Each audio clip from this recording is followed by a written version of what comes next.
saya masuk Islam karena waktu itu saya melihat ada seorang anak kecil yang dihafiz cilik, dan kebetulan saya tuh setiap bulan puasa saya ngelihat itu hafiz cilik. Nah, kebetulan pada tahun kalau tidak salah 2019 ada seorang anak kecil yang duduk di kursi roda, namanya Naja, itu dinyatakan oleh dokter adalah seorang cerebral palsy. Nah, alhamdulillahnya dengan kuasa Allah dia dikasih kekuatan buat menghafal Al-Quran, dan bahkan dengan semuanya dihafal, bukan hanya ayat per ayat saja. Kekuatan sama Allah bisa menghafal Al-Quran 30 juz beserta ayat, arti, dan setiap halaman-halamannya. Itu kalau di luar sana tidak ada yang bisa seperti itu, hanya Al-Quran yang bisa dihafal, bahkan dengan anak yang berkebutuhan khusus seperti dia bisa. Itu berarti Assalamualaikum warahmatullahi wabarakatuh, teman-teman Naja semuanya. Nah, hari ini Naja akan membacakan ayat di dalam Al-Quran, surah An-Nahl ayat 2. Yunazzilul malaikata birruhi min amrihi ala man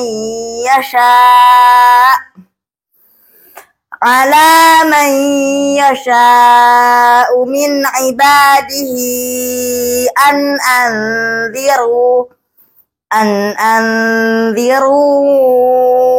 annahu la ilaha illa ana fattaqun. Dia menurunkan para malaikat, membawa wahyu dengan perintahnya kepada siapa yang dia kehendaki, dengan berfirman, yaitu, peringatkanlah hamba-hambaku bahwa tidak ada Tuhan selain aku, maka hendaklah kamu bertakwa kepadaku. Nah, jadi malaikat yang bertugas untuk menyampaikan wahyu itu adalah malaikat Jibril.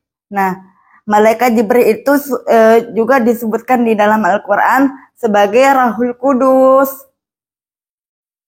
Nah, kalimat itu ada di dalam Al-Quran surah Al-Baqarah ayat 87. وَلَقَدْ آتَيْنَا مُوسَى الْكِتَابَ وَقَفَّيْنَا مِنْ بَعْدِهِ بِالرُّسُلِ وَآتَيْنَا عِيسَى ابْنَ مَرْيَمَ الْبَيِّنَاتِ وَأَيَّدْنَاهُ بِرُوحِ الْقُدُسِ أَفَكُلَّمَا جَاءَكُمْ رَسُولٌ بِمَا لَا تَهْوَى أَنفُسُكُمُ اسْتَكْبَرْتُمْ فَفَرِيقًا كَذَّبْتُمْ وَفَرِيقًا تَقْتُلُونَ. Dan sungguh telah kami berikan kepada Musa kitab Taurat, dan kami susulkan setelahnya dengan rasul-rasul. Dan telah kami berikan kepada Isa putra Maryam beberapa mukjizat, serta kami perkuat dia dengan Rahul Kudus Jibril. Maka mengapa setiap rasul yang datang kepadamu membawa sesuatu pelajaran yang kamu tidak inginkan? Sebagian mereka kamu dustakan, dan sebagian yang lain kamu bunuh.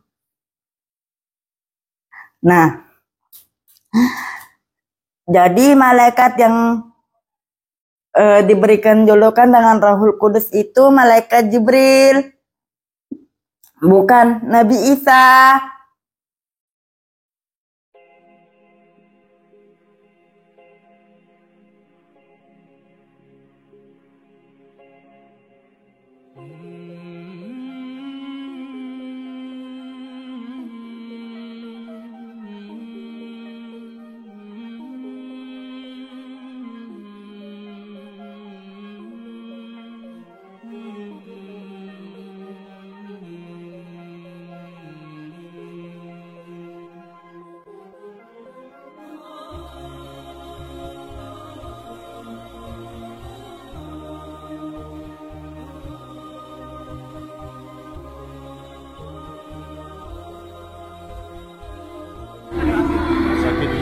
dengan Al-Quran, beliau seperti Quran berjalan. Ya, ya. Jadi anak seperti ini, dia seluruh tubuhnya itu terisi dengan Al-Quran. Sampai dijanjikan di hari kiamat, tubuh yang terisi dengan Al-Quran, kulitnya tidak akan disentuh oleh neraka. Oleh karena itu pantas saya muliakan kakinya, bukan hanya memuliakan Qurannya.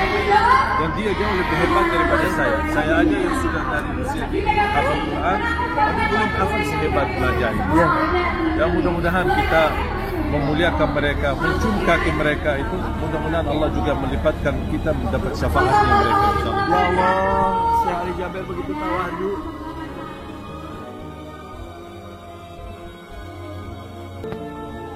Beliau sangat sayang anak-anak.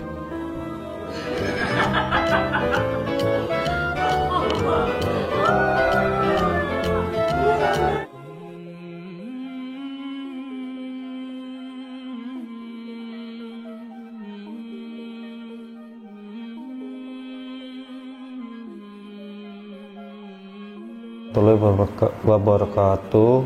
Saya perkenalkan, nama saya Apin. Saya sekarang tinggal di Cipondo, tepatnya di Jalan Mandiri. Latar belakang saya dulu adalah seorang KTP Kristen, cuman memeluk agama Taoisme. Dan saya masuk Islam karena waktu itu saya melihat ada seorang anak kecil yang dihafiz cilik, dan kebetulan saya tuh setiap bulan puasa saya melihat itu hafiz cilik. Nah, kebetulan pada tahun kalau tidak salah 2019 ada seorang anak kecil yang duduk di kursi roda, namanya Naja, itu dinyatakan oleh dokter adalah seorang cerebral palsy. Nah, alhamdulillahnya dengan kuasa Allah dia dikasih kekuatan buat menghafal Al-Quran, dan bahkan dengan semuanya dihafal, bukan hanya ayat per ayat saja. Kalau hafiz cilik itu kan dia tiap tahun SCTI menyelenggarakan hafiz cilik. Nah, di situ diseleksi, diperlombakan. Nah, kebetulan waktu itu saya ngeliat si Naja ini. Kan waktu itu kalau kita tahu sendiri ya, seorang cerebral palsy hanya bisa di luar sana ya, hanya sebagai bisa duduk kursi roda, nggak bisa ngapa-ngapain ya kan. Kalau berbicara pun mungkin mereka kesulitan. Nah, ini anak yang cerebral palsy dikasih kekuatan sama Allah, bisa menghafal Al-Quran 30 juz beserta ayat, arti, dan setiap halaman-halamannya. Itu kalau di luar sana tidak ada yang bisa seperti itu, hanya Al-Quran yang bisa dihafal. Bahkan dengan anak yang berkebutuhan khusus seperti dia bisa. Itu berarti sangat luar biasa Al-Quran. Baik, setelah Pak Apin melihat tayangan itu ya, berarti beberapa kali ada tayangannya ya? Apa cuma sekali? Beberapa kali kan? Ya, berarti setelah beberapa kali melihat tayangan itu, sehingga Pak Apin mengambil tindakan gitu ya, maksudnya mencari-cari seluk-beluk bagaimana mempelajari Islam atau gimana? Kalau mencari-cari sih belum waktu itu, cuman masih masih biasa-biasa saja, tapi udah ada gejolaknya. Karena saya orangnya jujur, saya orangnya nggak terlalu pengen tahu gitu. Jadi ya, tapi karena udah ada lah hidayahnya gitu. Berarti proses dari Pak Apin melihat tayangan Sinaza itu sampai benar-benar proses Pak Apin masuk Islam itu berapa lama? Berapa lama ya? Udah sekitar setahunan lebih. Waktu itu saya disyahadatkan bersama Ko Edwin, dan karena beliau di sana tidak ada bimbingan, maka diarahkanlah ke Rahmatan lil Alamin di daerah sini, Motherland.